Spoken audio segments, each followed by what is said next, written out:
Weekdays, the Bernie segment tonight, as everybody knows, Chris Wallace moderated the debate last night. It was no easy assignment. But Hillary Clinton wanted the wall. Well, we are a country of laws. And by the way, no, wait. I'd like to hear from. I'd like to hear from Secretary Clinton. Excuse me. Putin has outsmarted her in Syria. He's outsmarted her every step of the way. I do get to ask some questions. Yes, and I would. Joining us now from North Carolina, Bernie Goldberg. So let's give Wallace a grade here, Bernie. You first. I give him an A+. Wow. I thought an A+. I thought the questions were good questions. They were focused and relevant. He, very importantly, did not make himself the story, and he was fair and balanced. But don't take my word for it.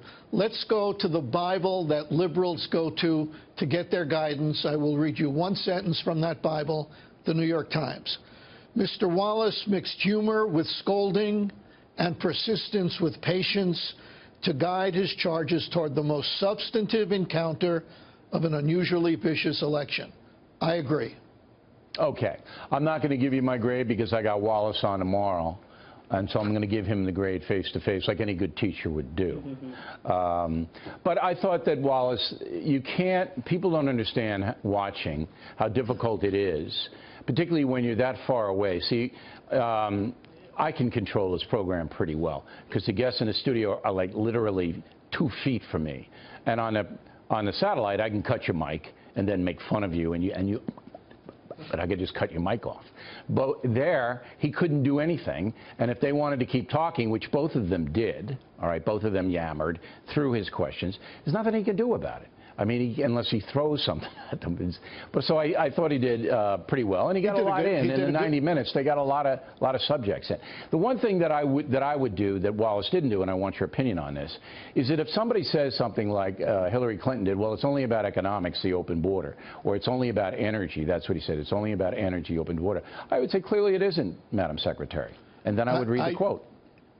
You know, I do agree with you on that. As a matter of fact, when she said last night that her dream, her word, of open borders was about energy, I was live tweeting during the debate. I said, really, who knew that? But that's not what you said in that speech to the bankers, and we have the words.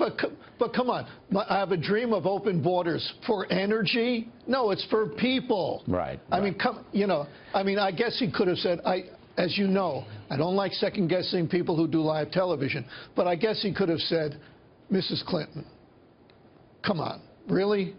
But that's a minor pick. I give him an A+. All right. Now, do you think that Wallace was too tough on Trump when he brought up the rigged business and are you going to respect the election results? Was that a fair question? Was he too tough? No, he wasn't too tough. That was a great question. And predictably, even if Trump supporters don't care that he said, I can't automatically tell you right now that I'm going to support the results, and nothing he says or does is going to matter to his most loyal acolytes. But it was important because I think it sank whatever small chances he still had. But he did it for a reason. He did it for a reason. Donald Trump's massive ego will not let him accept the idea that he might lose unless the system is rigged, unless the fix is in.